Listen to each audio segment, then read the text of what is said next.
And essentially what I've got is a workbench.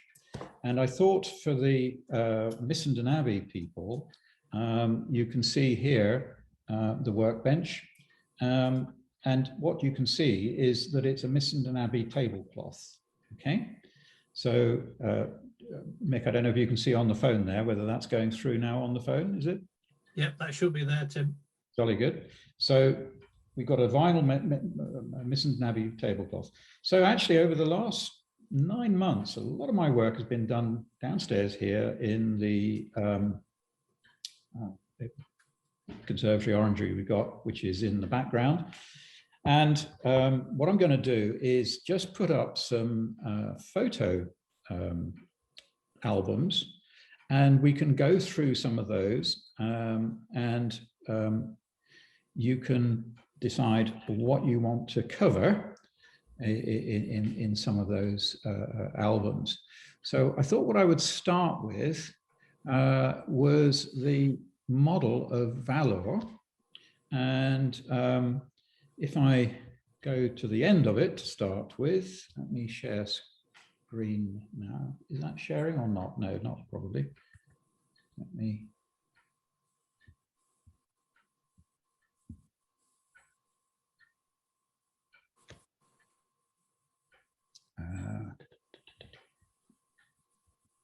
Where's it gone? Here we go. Share screen. So I hope you can all see a sort of gallery of images of a 2mm engine. Is that right? Yeah. Yeah. Yes, that's fine. Lovely job. Lovely job. Now, these engines are probably, I would say, some of the most pretty engines that ever graced a railway line. And Tony G, if he was online, would doubtless agree with me. And what you can see here is the final result of the work on the engine, which is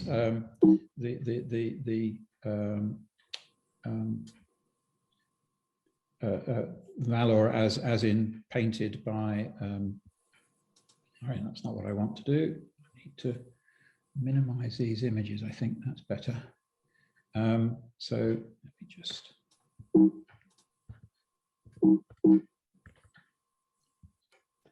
Let's do this. So the engine, in a remarkably short period of time, it was started because some etches became available from oh gosh, what's his name? Nick. Oh, bloody hell. Anyway, some etches became available in 4mm scale, and they were shot down to 2mm scale. So the model has been a fairly fast track because of that. So when we do 2mm modeling, the chassis are always, 90% of the time at any rate, made with a split frame. And what we can see here is the frames being cut out with a piercing saw. There you can see, is that big enough on your screens, or do you want me to show individual pictures? Any offers? Okay, so it would be better as individual photographs. Yeah, okay, no problem. So we'll do that. So there you see the frames set up, and you can see here how they're made with PCB soldered between the frames, which will be eventually electrically isolated, some temporary spacers, and then they're lined up using alignment rods, which in this case happen to be some drills. And so that's a standard way of setting up a chassis to make sure it's square. I don't bother with compensation in 2mm scale. You don't need it unless you're dealing with particularly awkward engines, Stirling singles being perhaps one of them, or similar sorts of engines. So you can see the chassis here. You can see the etch frames have been put on the outside of it. And what these engines have is an absolute nightmare of a set of cylinders at the front, and a nightmare of slide rails and so on, because they had a split drive, and the cylinders are way forwards at on the engine. And so what you've got to do is to line up the engine and the cylinders rather, and the chassis and so on. So what I did was to make this front bit removable. And you can see there the etch slots in the frames. And with that, you often, if you're shooting down 4mm etches to 2mm, you need to open those up a little bit. So a slitting file or a very fine file or even a piercing saw blade can sometimes open those up, so the bits still fit. So the etch frames are essentially decorative on this engine. So that's it with the wheels on. That's the coupling rods. And in fact, these coupling rods were from the etch as well. And they worked okay, but I wasn't quite happy with those, as we'll see a bit later, perhaps. Now, to make the drive work, you need to put some form of gear thing in. And over the years, my locos have got increasingly simpler and simpler and simpler. And this is the drive mechanism, which is kind of XO4-like in a way, you know, Hornby trying way of doing it, with a big brass block, worm and a worm wheel, and set up just by placing the block between the frames and then adjusting it so that the worm wheel turns easily with the worm on it. The brass block is a pretty good fit between the frames. And what you'll see is that it eventually becomes filed away on one side so that it's just fitted to one side. So having it a tight fit between the frames means I can adjust it to get the meshing where I want it to do, and then mark through the holes for the screws. So you see there's 2 bolts here, and those are tapped into the brass block. Once the thing is set up right, then you remove the brass here because you cannot have it touching the opposite side on a split frame chassis. And then the rest of it is sort of fettled and fiddled with until it's where we want it. So that's it, just sort of set up like that. So any worries or queries about that? So does that make sense to people? That's one end, Tim. What about, is there any form of gearing involved? No, no. That's a 50-to-1 worm wheel, I think, or it's quite a big worm wheel. You can see it's actually fairly visible, except in reality it's not visible because it's hidden by everything going on here, really. And once that's chemically blacked, unless you're really taking a horrible picture of the engine, it's not going to show up. So a simple drive is sufficient. The big deal is that you nowadays have really, really, really nice little can motors, coreless motors, and they can be quite slow running. So whilst this will have a pretty high top speed, it is quite manageable at low speed. So on this sort of engine, it's a pretty simple job.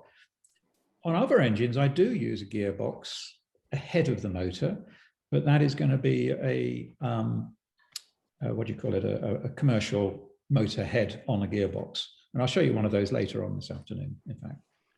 All right. Sorry, might be ahead of the game here, but how do you split your axles, or maybe you're coming on to that? I'll show you that. That'll show up in a picture in a bit. They're basically stub axles. And of course, they just about, you can just see the muff there, which is an acetal, which is a tough old resin. And that's used to locate the wheels apart or to hold them together, whichever way you want to look at it. So essentially everything has to be split electrically. So you've got to think ahead a little bit, but you don't do the actual splitting until you know what's going where. And honestly, I make that up as I go along, really, because I've done it quite a few times now. So you sort of don't get too far ahead of the game too early, because you might find you want something to be fixed to one side or the other side or whatever. And of course, it's going to be a long while before the engine actually turns its wheels in anger on a layout. So what you're seeing here is the viciously nasty crosshead slide bar arrangement on this engine. So there you see the slide bars and the motion support bracket, and the crosshead has to go in there. Now, this is made up from etches, so actually, if you're scratch building it, you probably wouldn't do it this way. But the only way you can actually really do this is to burn your fingers and use lots of flux. And goes through different temperatures of solder as well, so that you start off with a high temperature solder and then go to a lower temperature and so on. So there you see the crossheads in place, and these are being bolted to this front end assembly. And also what you can see is that the etches sort of fold up like an egg crate, or slot in like an egg crate with the cylinders. So that's very, very nice. And the alignment of a brass rod through the etch holes, through this steps crosshead arrangement, and a motion support bracket rather, and the cylinders and so on. So that all helps to start to line it up, as you can see there, you can see on those images. But the reality is it has to line up right through to the center driver. And this image, what I tend to do a lot these days, because phones are so good, is that I take pictures out of books and blow them up. And so I use the iPad a lot when I'm working, and you can really zoom in on the details and so on, and then see what's going where and so on and so forth. So you've got all of this support for the long piston rod here. So the piston rod is massively long. I think some of the London Southwestern engines had a similarly long thing, but these probably take the candle for it. And you can see there, again, the brass tubes in place. So that lot is removable. It's bolted up through, with some bolts through the actual thing here. You can see the holes for the bolts there. And all of this rubbish on the top here is a representation of the valve gear. Now, the etches actually have working inside valve gear, or inside to outside valve gear on this model in 4mm scale. But if you think I'm going to waste my time doing that on this engine, you must be joking, because you just will not see it, especially if it doesn't work. So I didn't bother, but you still need to, I think, to hide the emptiness between the cylinders and so on. Now you can see how the whole thing lines up on the center of the axle. And what we've got here is now the support for the valve rod going, for the piston rod going through the motion support bracket. And you can see the end cover for the cylinder there and the end cover there, not finished turned. And so that is the piston which will be used. And that's a bit of what's called pivot steel. So that's jolly hard stuff. It's used in watchmaking and clockmaking, and it's steel. So it looks like steel when you use it, and it's dead straight. So that would become eventually the piston for the engine, piston rod. Okay. Does that all make some sense? Yeah. Good. It's a naughty engine, this, because it's actually really, really tricky in things like the crosshead. So here you have the crosshead being made. So you can see there a lump of nickel silver with a slot cut into it. That's a little bit of the pivot steel. And then that is silver soldered using a silver solder paste, a little cooking blowtorch, and held in place with some pins in a charcoal block, as it happens, or that doesn't really matter. And that gives you then an immensely strong joint. So with this sort of thing, it's very hard to use soft solders because they'll fall apart. So you can then dress it and file it up. So here we're using a safe edge file on the vise to do that. And then that's made to fit between the slide bars. So you can see it all lining up there, and that's filed and filed and filed until it fits. And then it's drilled out for the crosshead, for the little end of the connecting rod. But it's a big hole that's made, because in this case, what we're going to do is to cut away all this excess material. So when I'm making things, I often make things very big, relatively, with handles on so that they can then be chopped away. So that's now the crocodile, as you might call it, inside the slide bars. And those are the slippers and the outside of the crosshead, and that will be soldered, whoopsie, don't do that.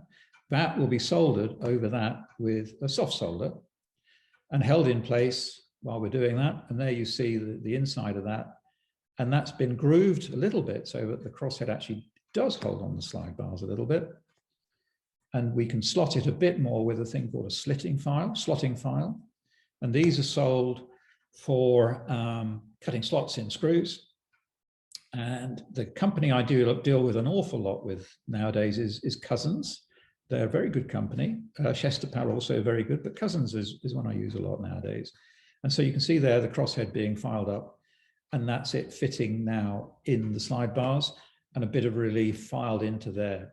So the pivot is actually through there, which isn't engineering right, but it's good enough for government work, as they say. And there's the crosshead in place with the connecting rod and the pin coming through, and a washer here, which has to clear this strap. So the whole thing is monstrously awkward. There you see it. Clearances are minimal on this little engine, and there you see it just behind there. Now the connecting rod came out too thin in the etches, and so I topped and bottomed it with some strips, which you can actually see rather too much there, but that'll disappear with a bit of blacking and a bit more filing perhaps. Okay, and does that make sense how to do a crosshead there? I think I've lost 43 people here or whatever. Yeah, I just think it's proved that I'm never going to build a crosshead. Fortunately, you can get castings, can't you? Which does help an awful lot on some of these things. Yeah. So let's go back to the real thing. You see, now that's why this is such a beautiful engine. What else is wrong in that picture, do you reckon? The prototype for everything picture. Anybody notice anything particularly strange in that picture? Look at the buffers. Is it oval buffers? Well, it's oval buffers, and one of them's wonky. You see that? It's quite on the angle. And this engine ran like that for quite a while. And this is the one that I'm actually making, or made now. And these were used on the LNER at grouping, or just after grouping, for the new Pullman services, which went up to Yorkshire and Harrogate and places, weird places like that. And so this is the engine. And what's also really good is that it was in full Great Central livery for the whole of 1923 until January 24, when it got converted to LNER livery. So we could quite reasonably have a Great Central engine in full livery on Copenhagen fields within our time window, which is, as you know, pretty flexible. Okay. So the question is, Tim, yeah, are you going to build your model with a wonky buffer? It's movable, so I can put it wonky when I want to. And if you photograph a 2mm model, you'll usually find something's wonky. So I'll reserve judgment on that. It probably is wonky or anyway, but I'm just looking at it on the bench here. Might be a bit, but anyway, build them true and they come out wonky is really what it comes down to, isn't it? Really. So there you see the chassis all pretty well together. The tender, I won't. Tim, yes. could I take you back to the gearbox block? Yes, of course. That's screwed to one of the frames. Yes. It must be insulated from the other. It's so got have you put in an insulator to screw in the other side? No, it's only fixed on one side. Fixed on one side, right. And in actual fact, if I take that picture there, that brass block actually goes all the way down here. So it's got a big bearing surface, big flat surface on the frames and the firebox ash pan down the bottom here. So it's got quite a big surface area to set against. Yeah. Once the engine is fully fettled, I might just run a bit of super glue in there just to lock it in place. But the engine hasn't yet run in anger in its painted condition on Copenhagen fields. So it's not really, it's wise to leave it a bit adjustable to start with until it beds in a bit. Thank you for Tim, that. you were saying at the beginning that you build a lot of your locos with a split chassis, these 2mm locos. Yeah. Do you have any, and presumably the electrical continuity pickup is from the axle directly to the frame, and then the frame is then bonded to the motor or decoder or whatever you're using. Yeah. Do you have any problems with having oiled the axles with an intermittent loss of contact between the axle and the frame when it has a coating of oil in it? No, because there's always a sharp point breaking through the oil film. It's and also the oil film will carbonize, so you've got a conducting surface, I suppose you might say. It's never an issue.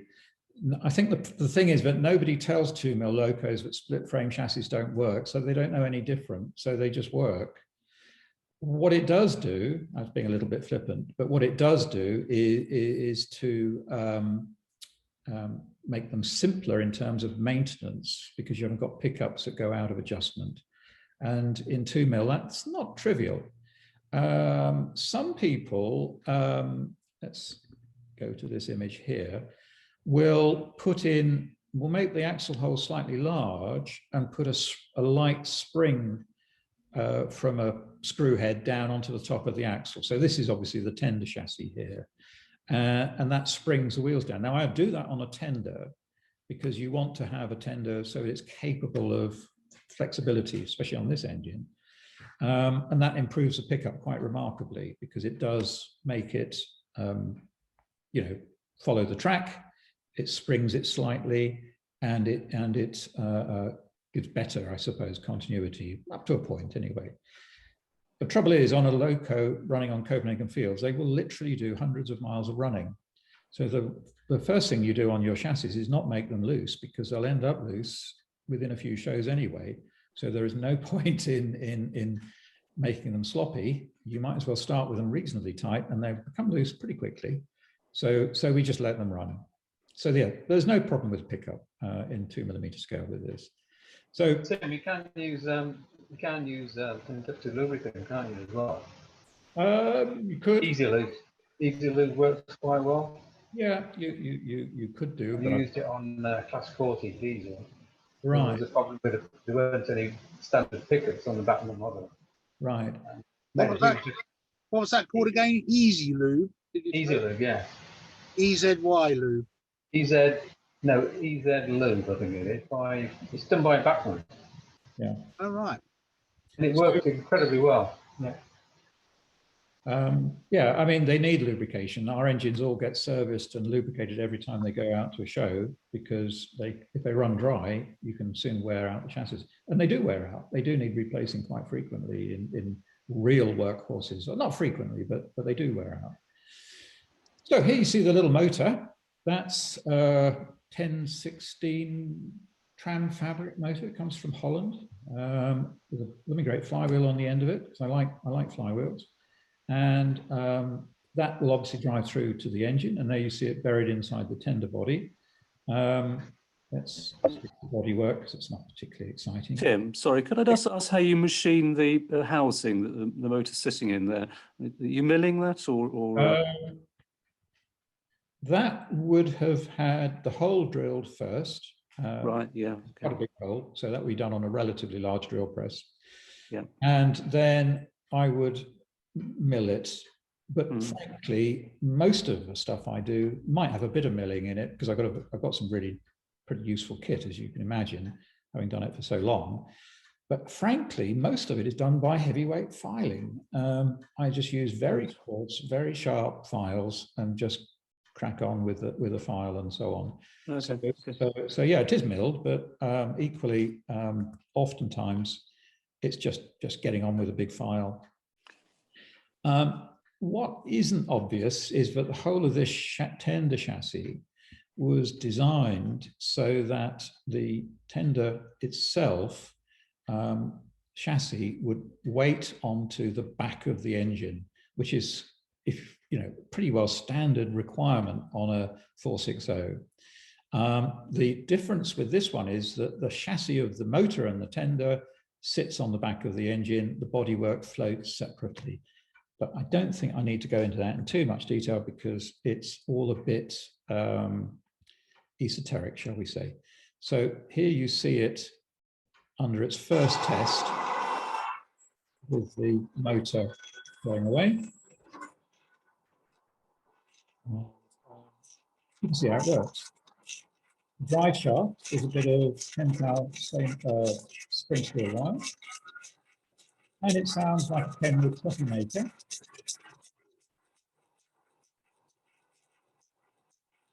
Sound on, really, when you record these things or whatever.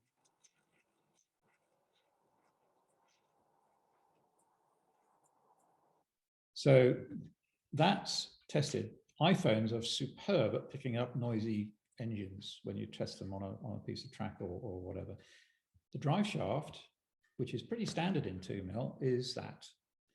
And what you can see there, if you look closely, you can see a slot in the female half of the, am I supposed to say that in these days of, anyway, in engineering terms, that's the female half of the drive shaft, all right? That's the drive, which is a hooky piece of wire, which goes into that area there, okay? And of course, that will easily come out through the side because it's not retained by any pins or anything like that. But what it does do is it has a cap over it, which slides over that, and the wire goes through the hole there, and that gives you, it holds it in place. So that's, sorry, that's gone. What's that doing now? Tim, the wonkiness of that drive shaft, as we saw in the little film you had a second ago, does that cause you any problems with it? No. Vibrating or in extremis moving the engine on the track? No, because it's very free in the slot, and that means that any eccentricities are lost in the whipping around of the wire. The wire does not flex. It's, you know, in this scale, no way you could have a flexible, physically flexible drive shaft to work conveniently well anyway. But no, all it means is that when it's running, you don't see it. So actually that's quite a useful thing, I think, really. I guess it's working like the cardan shaft, isn't it? Well, it is a cardan shaft, yeah. I seem to have lost. Diameter is that, Tim? It's 10 thou steel. So it can be chemically blacked. And obviously in the larger scales, you might go pro rata for something bigger. And that is what I use. Now, for some reason, I'm not going back out of this. Let me just... Tim, I see how that would work with the two slots. And Yeah. I presume the slots are opposite one another, otherwise they're 90 degrees to one another, or are they completely the same as one another? They're where they end up is the answer. Okay. The argument of them being at 90 degrees to each other is something which can be taken a long way, and people will argue about it a lot, but frankly, in this scale, it doesn't make any odds. And there was a chap, Alan Cruikshank, who used to work for Bayer Peacock, and he said, actually, on the high mechs, they had them in line, for instance, on the cardan shafts that they had. So I think there's pluses and minuses, and I'm not a good enough engineer to know what the answer is. Well, so my question is then, when you're going around a curve, yes, if the cardan shaft, as you're calling it, is in the vertical plane, how do you get the twist? Because clearly it's not going to be straight ahead, is it? It's going to be forming an arc between the loco and the tender. I don't know. How do you? Is there enough slot in the slot to allow it to? It's not an issue. there is a slack in it, because if that hook is a tight fit, you know, in here, that loop. Question mark loop is a tight fit, it will engage and it will whip the engine around like a whirling dervisher. So it's got to be loose in there, it's got to be slack in there. But the orientation doesn't seem to make any difference. And as I say, in the larger size, it's not been an issue as far as I'm aware. So it's what it is. It works, and that's fine. I mean, here you see it on the track. So it's now running under its own power. Tim, I think what you've accurately illustrated here is that you don't over-engineer things. I'm a great believer in using a little bit of slop, and I think it's if you're doing the same, and a lot of other 2mm modelers are doing likewise, that's the way to go. Well, that's right, Nick. I mean, you know, you can see there that it's going around the curves all right, and you know, we don't use hairpin curves in 2mm, but something that I see here. You can see there I hasten to add that the test track is a sound box, but as I say, iPhones really pick up the noise horribly. But there we go, that's my story anyway. Whoopsie. Let's get back to. Is that a 12-volt motor, Tim? Yes, it is. Yes, it is. Yeah. So it's yeah. I mean, you can get them in all voltages under the sun, in actual fact. So, but 12 volts fine for that. And you get them from the Netherlands? Yes, it's a company called Tram Fabric.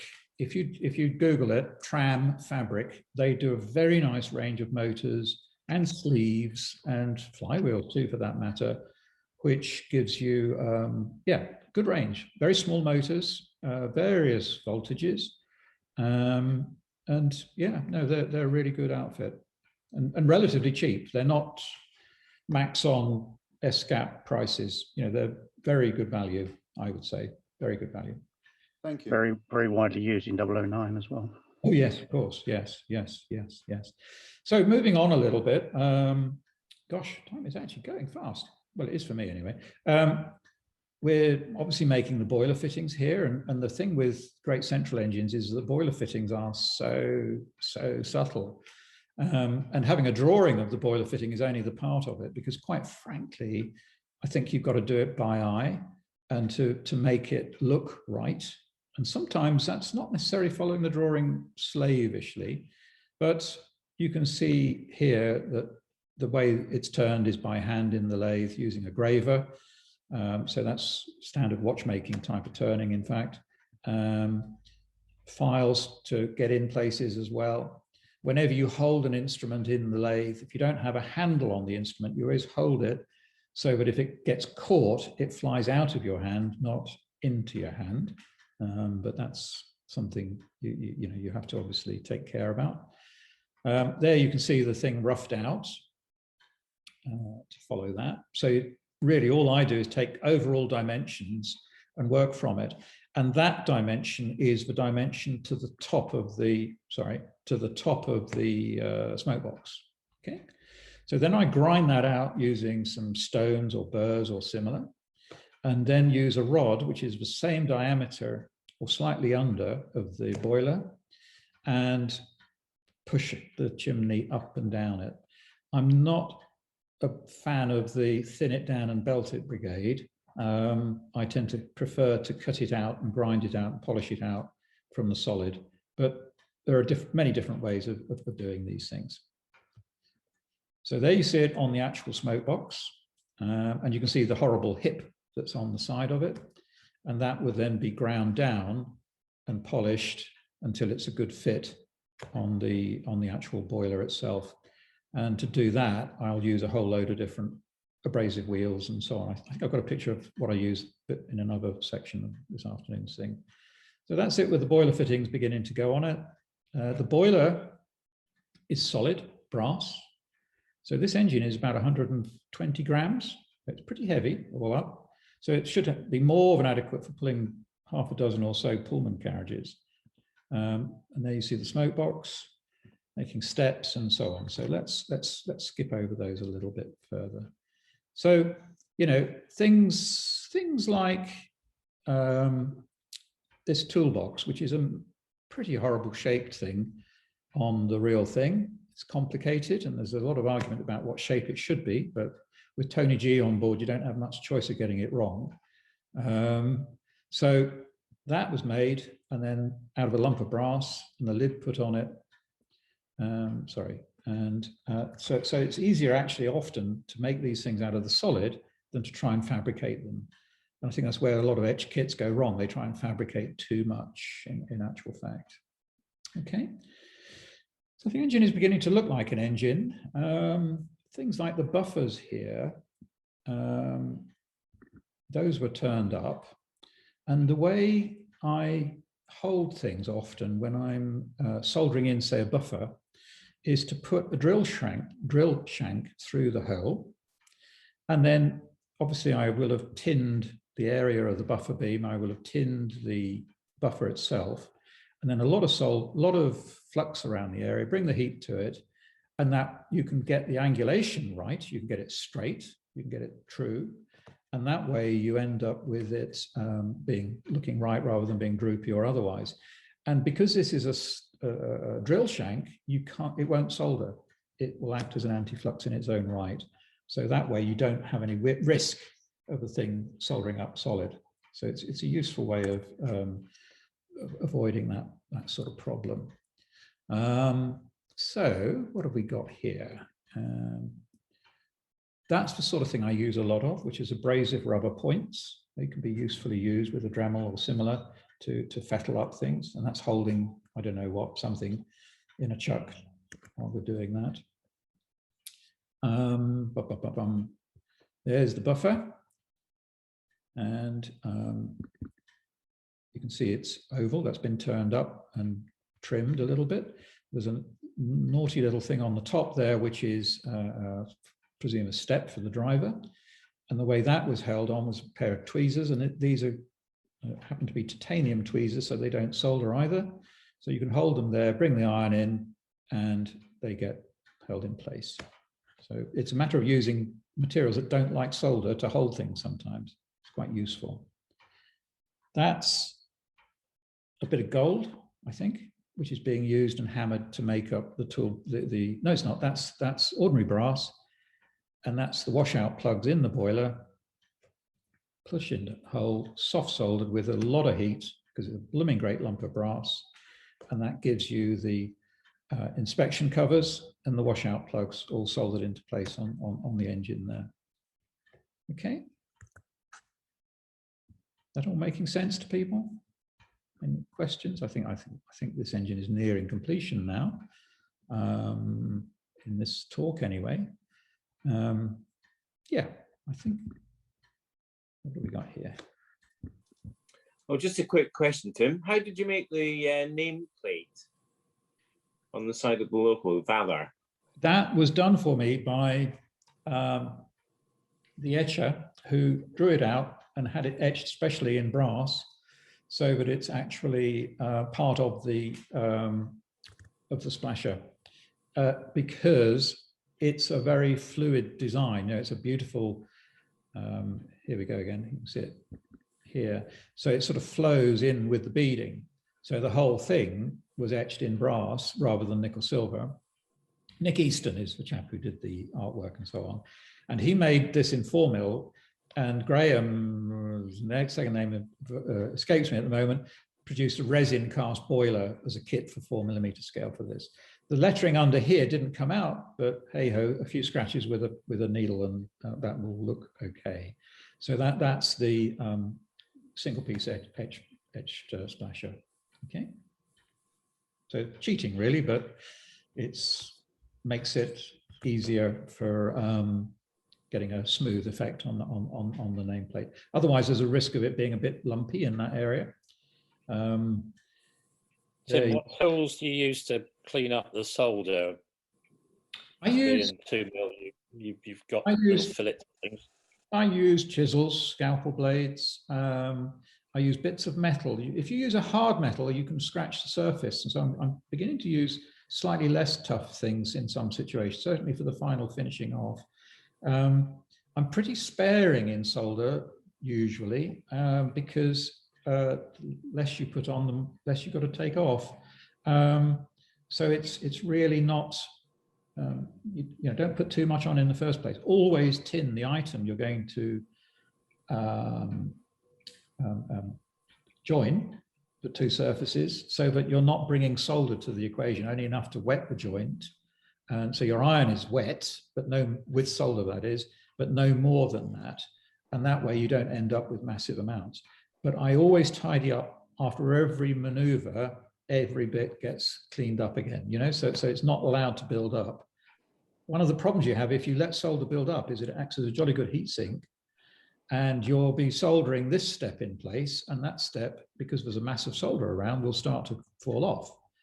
And again, it's how you hold things that matters when you're dealing with these sort of things, either scratch building or kit building. And often the kits are not well thought out in that respect because the bits are too small to hold. One thing actually, which I did on this, which was just happened almost not by chance exactly, but it just the way I did it, which you might find useful, is, for instance, on the cab here, you got these nasty ridges that go over the roof, and the cab roof was beautifully etched to take that. They needed a bit of fettling on the cusps and so on to do it, but you bend the cab up and you tin things, and then I use these little clips, which I got from somewhere, God knows where, hospital somewhere I expect, and then that's that. But then there's also then another one that comes on the end here, and actually it was simpler by far to solder it onto that bit whilst it was still on the etched frame, you know, on the fret. And that might be worth something to bear in mind next time you're doing something like that, to actually not remove the part of the fret, but to solder it on the fret, then remove it, you know. So it's something, you know, just happened by kind of fluke really, but it's certainly worth thinking about. Because a lot of these things, when they're shot down to 2mm scale, really become pretty unuseful because they're just too small. But obviously this is useful in this case. Okay. Tim, may I just go back to Robert's earlier question about the chisels and bits and pieces and say that I did do a little video, I think it was back. Hello? Hello, I can't hear. I think David's muted himself somehow. Oh, sorry. I thought I was unmuted. Did you get that, Robert? No. No. Oh, back at the autumn weekend, I did a little video for making chisels out of scrap etched brass and nickel silver. Yes. There's a video on the autumn weekend's offerings. Yeah. The bottom line is that whatever we're using to remove the solder needs to be harder than the solder. That's all. However, if you use, you know, really hard chisels and so on, then you can do an awful lot of work using chisels and blades and so on. I remember Pete Wright from the 2mm Association used to use a hammer and a chisel, I think, for a lot of his stuff, but that's what he was taught to do. So actually, a lot of what we do actually does scale down.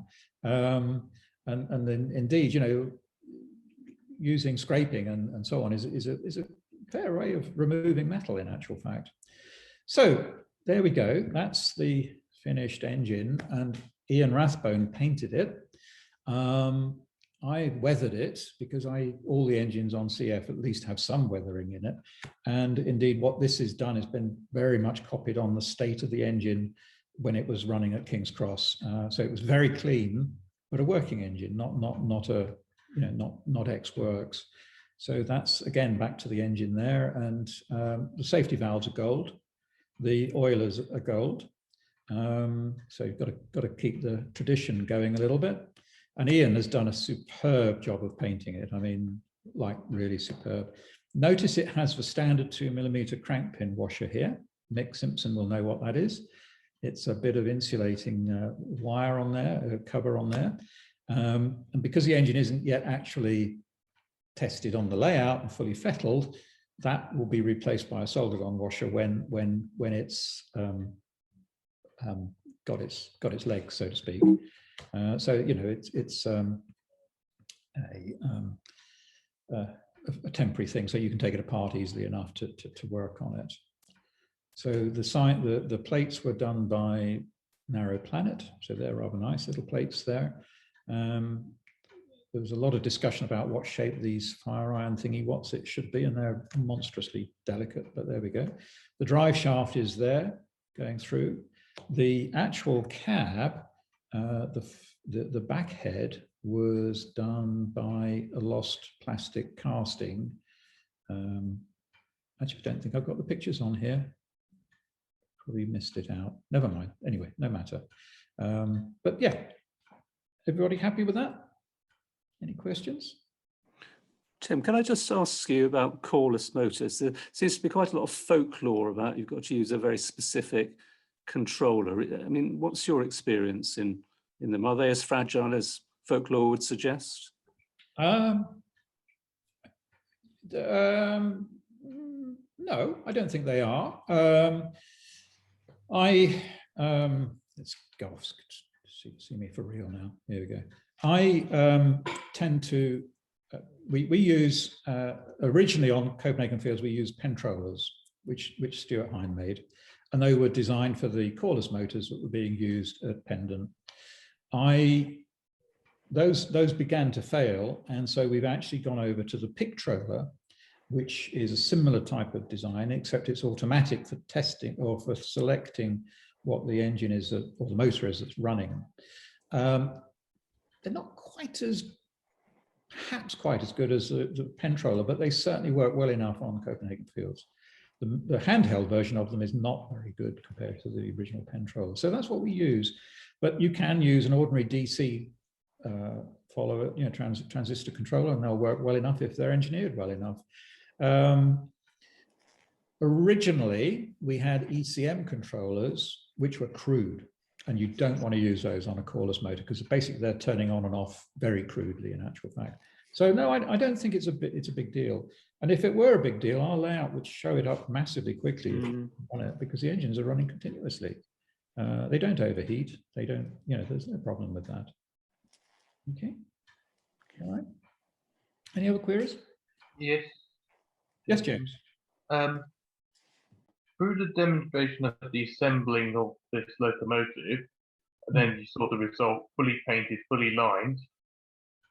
I have a query about when you paint the spokes of the wheels, and obviously the side rods and the valve gear eventually have to be soldered at pivots, at the moving pivots. Do you make these models so they can be dismantled for servicing or wheel replacements? I used to make them more dismantleable than I do now. They used to be that you could undo all the screws and you could drop the wheels and all the rest of it. Bottom line is, if the engine is wearing out, you're going to need to do new axles, new bearings or whatever. And so, frankly, it's simpler just to put a soldering iron through the plastic muff that holds the wheels together or apart, and then to use that to, and then take the wheels apart and either put a new axle in or rebush the frames or whatever is necessary. So they're designed to be stripped down, but frankly, not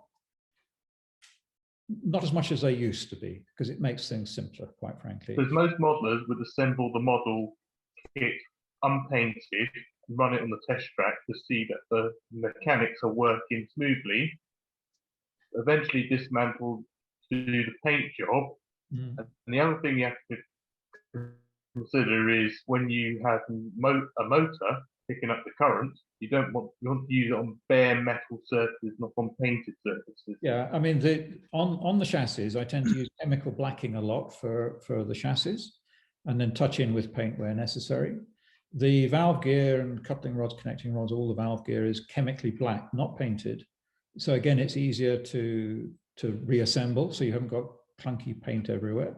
And as I say, it's a matter, the engines are made to be dismantled for painting, but not that they're made to be dismantled for maintenance, but which is, oiling and defluffing and that sort of thing. But a major repair, nowadays, I tend to say, well, okay, it's going to be stripped right down anyway, so you don't worry about trying to make it easily dismantleable by a load of screws and so on. All right? Okay? Yeah. Because I believe the side rods are made from nickel silver, which is naturally like the real thing, which is like the steel side rod. They are on this engine because it's what was etched, but actually normally I'll make valve gear out of steel because it's easier, stronger actually. But that's my way I do it. Okay. I'm just asking as a general question, not specifically for your project. Okay. Yep. Yep. Any other questions or queries? That's about all. Thank you for telling me. Okay. Any other questions? Anybody? No? Good. Tim, I'm interested in doing Great Western broad gauge in 2 mil. Is that completely mad? No, not nowadays. It would have been 20 years ago, although people were fiddling with it. The advent of small motors makes life very much easier than it was. Your problem really is there's an awful lot of daylight between the frames and so on. And so you might need to, some of the techniques might look a little bit more obvious, but actually, no, I think, it depends what era broad gauge you're doing, actually, frankly, because a lot of it got shrunk down, didn't it, to standard gauge. And so those ones relatively straightforward. The very early stuff would be more challenging, I suppose. Yeah, very early, 1844 to 52, Grand Pont Station. Okay. I'd need to make a pair of Firefly locos. Okay. Okay. Well, I mean, you've got plenty of room between the frames. That's one good point. Yeah. You've got outside frames, which can be usefully used on a loco if you want to, but then you're not pushed for space anyway. So, I mean, the next bit I'm going to talk about is an outside framed engine anyway, but that's a totally different animal to what you're talking about. But no, it's not crazy. There are standards can be stretched and used. Ian Smith has made Modbury, which is an X in 2 mm scale, and that is broad gauge narrowed. So he's got Balk Road and all the rest of it, and that's a beautiful little layout. But I've never seen actual broad gauge in 2 mm scale. Somebody will have done it, but I've not seen it working. But it's easily doable. Well, it's doable. Your big problem with singles and so on is weight distribution. That gets quite challenging. And so the heavyweight tender or the solid tender on the back end of the engine actually becomes quite a big deal in terms of how you get the traction and you get good haulage and good stable running and so on. It's look in the press. I mean, Mike Sharman's ideas work, but actually in 2 mil, you've got to take them a bit to a slightly different level. So I can fill you in very well on how to make singles work. I've done a few. Thank you. Right. Tim, would you consider with a single, I mean, certainly in 2 mil, actually powering the tender instead of the loco? Yeah, I know it's not prototypically correct and so on and so forth, but then neither is a prop shaft running through the footplate. But anyway, I mean, is that something? I mean, pushing locos never seemed to work in the days when that was the Hornby were doing it. But well, I mean, a lot of early N-gauge engines were tender driven, like the Pico Jubilee and such like. So that was a common enough thing. I think that the actual bottom line is that with the tender drive, you don't actually always get a lot of power traction-wise in 2 mil. So the engine is actually a better place to put the weight on, and the motor is relatively light. So unless you're very heavy weight on your tender loading, weighting up, the tender actually may not be very powerful. Whereas you can make the engine pull a lot. I mean, I've made a chassis for a Stirling single, and that will pull 20 four-wheel coaches easily on straight track. It cuts down a bit when it gets to our curves. Another engine I've done rather, is an IVAT 222 or a Stirling 222 rebuilt by IVAT. And that's got an incredibly flexible chassis on it with incredible weight distribution. And that will pull anything. I mean, it's like a Mike Sharman engine. It's got all the load on the wheels, the weight travels through it, and it does the right thing. And whilst you can say it's nice to see a single drifting along, actually they do spin, and if they spin, they look much better. So it's as easy to make the engine work as not, I would say, definitely. We've had a question from Andy Batters, Tim. Yeah. Says he missed the bit where you avoided soldering the cylinder. What was the technique, please? Soldering the cylinder. Let me think. Avoiding putting solder on the cylinder. You said there was some technique the way you avoided the solder running. Oh, yes. What I would be doing there would be using something, well, you can use antifluxes, a felt tip pen will act as an antiflux, or you use, here you go, here's another example. This is a collar that's being soldered into the back end of the tender. And in fact, it's been screwed in, or it's going to have a screw in it. So I'm soldering this in place. And what you can see there is a 14 BA tap being used to locate it in the tender. Now you may think, hell's teeth, that's going to end up soldered into it, but solder will not stick to the steel used in taps, drills, and such like. So you can use it to hold things in place while you're soldering around it. I mean, it might nip up a little bit, but it won't actually bond to it. So that's what you can use that. Because it's a very hard steel. Very hard steel. Yeah. People use, and I use cocktail sticks and things like that, and a bit of wood. Yeah. That burns, whereas this is actually more precise in actual fact in terms of holding things. And also you can use, if you've got a, I mean, the pictures for this would be on the P2 section.